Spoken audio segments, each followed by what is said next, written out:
पड़ता। मेरा इतना सा छोटा बच्चा है, मैं किधर जाऊंगी? मेरे पास आई है ना, विश्वास से आई है ना, तेरे को न्याय मिलेगा, तो चिंता मत कर। चुप चुप चुप।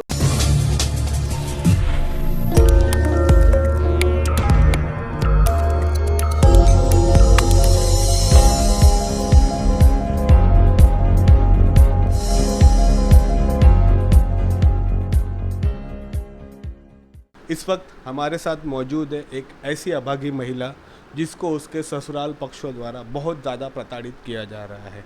इनका ऐसा इल्ज़ाम है कि इनके पति ने कहीं और शादी करके रखी है और दूसरी बीवी के साथ में वो रहते हैं और मुझे टाइम नहीं दे रहे हैं, मुझे मेरे बच्चों को घर से बाहर निकाल दिया गया है।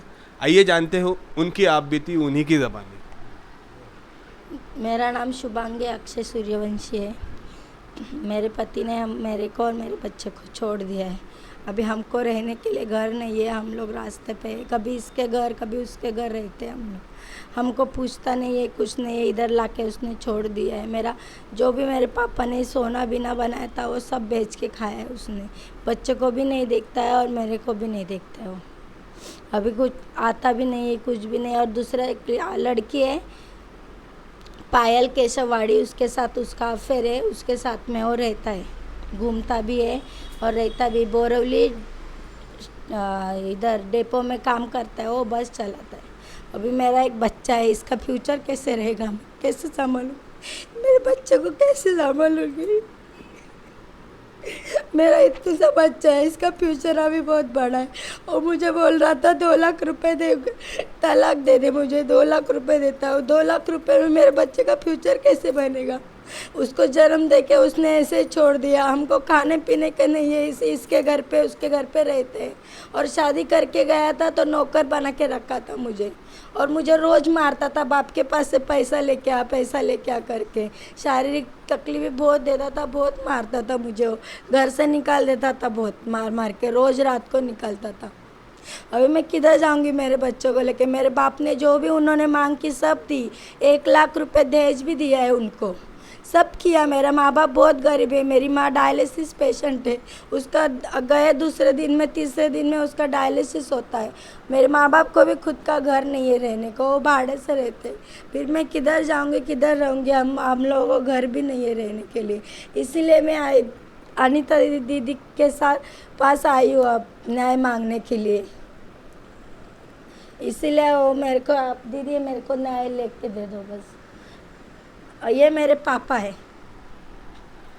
आपको जब पता चला कि आपकी लड़की के साथ में ससुराल पक्षों द्वारा, आपके समधी और आपके दामाद द्वारा इतने सारे अत्याचार किए जा रहे हैं, उसे शारीरिक, मानसिक और पैसों के लिए उस पर दबाव बनाया जा रहा है, उसको मारा जा रहा है, तो आपने इन सारी चीज़ों से को लेकर उनसे बात की थी क्या?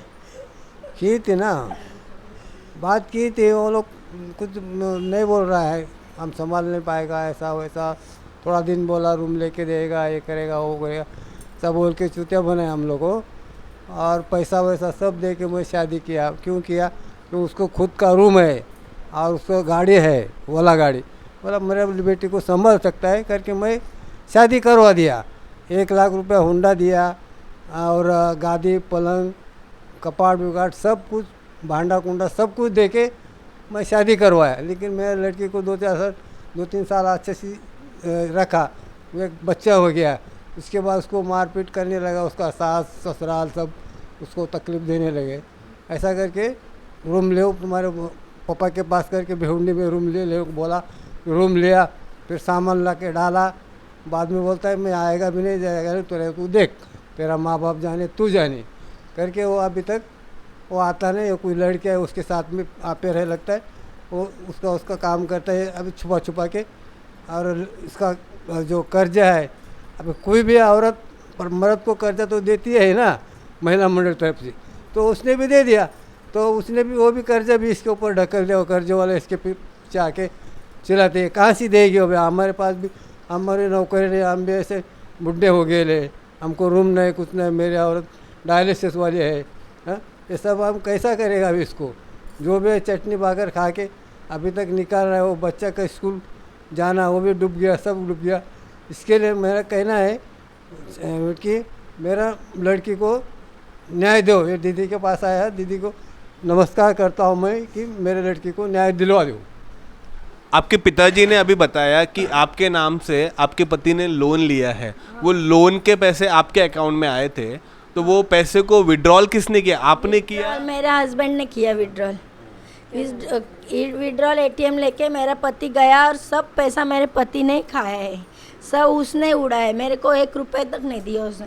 मैंने भरोसा करके बीवी बोल के उसको लेके दिया था लोन, लेकिन अभी वो बोल रहा है कि इसने खाया, इसने किया। और वो घर पे आता जाता छुपके से भी रहता है, लेकिन घर वाले बोलते हैं नहीं। और मेरा जो ससुर है उसका भी 2 बीवी है। इन लोगों का काम यही है, शादी करने का और छोड़ देने का। 2 लाख रुपए दे दो, तलाक दे दो और ख़त्म करो बच्चा पैदा करके। मेरा ससुर का भी 2 बीवी है, गांव में 1 बीवी है, इधर 1 बीवी है। मेरा ससुर भी ऐसा ही है। ससुर भी उसके साथ में, ससुर को पता है, ऑल फैमिली को पता है वो किधर जा रहा है, किधर रहता है। फिर भी वो लोग बोलते हैं हमको नहीं पता किधर रहता है करके। फ़ोन करती हूँ उनको तो कुछ बताते नहीं। और लोन वाले मेरे को परेशान करते। 2 से 3 महीने में हफ्ता भर रही हूँ उसका। मुझे बहुत परेशान करते, इतना टॉर्चर करके रखा है ना, तो जीने का मन भी नहीं करता है मेरा। वो सास भी मारती थी, ननंद इतना मारती थी ना, मेरा कितने बार मन भी करता आत्महत्या कर लूँ, लेकिन बच्चे का चेहरा देख के मैं बैठ जाती हूँ। फिर बहुत टॉर्चर करते हो मेरे को, इतना टॉर्चर करना है, जीने का मन भी नहीं होता है मेरा कभी। इसलिए मैं दीदी के पास आई हूँ। मुझे न्याय दिला के दो दीदी, न्याय दिला के दो ना, के पैर पड़। मेरा इतना सा छोटा बच्चा है, मैं किधर जाऊँगी? मेरे पास आई है ना, विश्वास से आई है ना, तेरे को न्याय मिलेगा, तू चिंता मत कर। मौजूद है शहर की एक ऐसी जानी मानी महिला जो घरेलू अत्याचारों में पीड़ित महिलाओं की मदद करने के लिए हमेशा अग्रसर रहती है।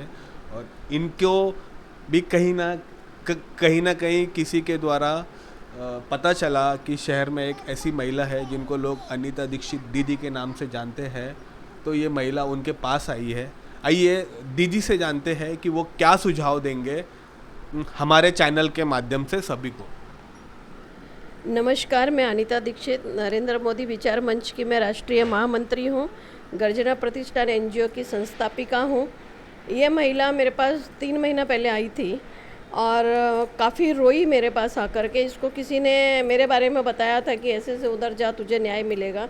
तो जब मैंने इसके मुंह से जो इसकी पूरी व्यथा सुनी तो मुझे बहुत दुख हुआ कि आज भी हमारे समाज में लड़कियों की शादी होने के बाद लड़कियों को अत्याचार सहन करना पड़ रहा है।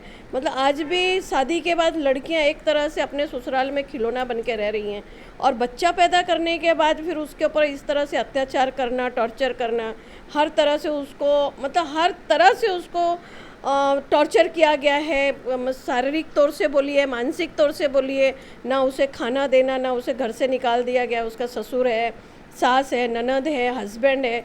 जबकि बीवी को एक लड़की को जब हम शादी करके लाते हैं तो वो हमारी पत्नी होती है। हमारा फ़र्ज है अपनी पत्नी को हम अच्छे से रखें और उसके सुख दुख के हम ये हैं कि जब लड़की शादी करके आती है तो पति उसके लिए उसका बाप, भाई, पति, दोस्त सब कुछ होता है। पर यहाँ पर तो मैंने कुछ लोगों को ऐसे देखा है कि शादी करने के बाद सिर्फ लड़की को बोला जाता है तेरे बाप से दहेज लेकर आ, तेरे बाप को ये कर, और उनकी मतलब दहेज की मांग ख़त्म ही नहीं होती है, ना उसके बाप की, ना माँ की, ना वो लड़के की।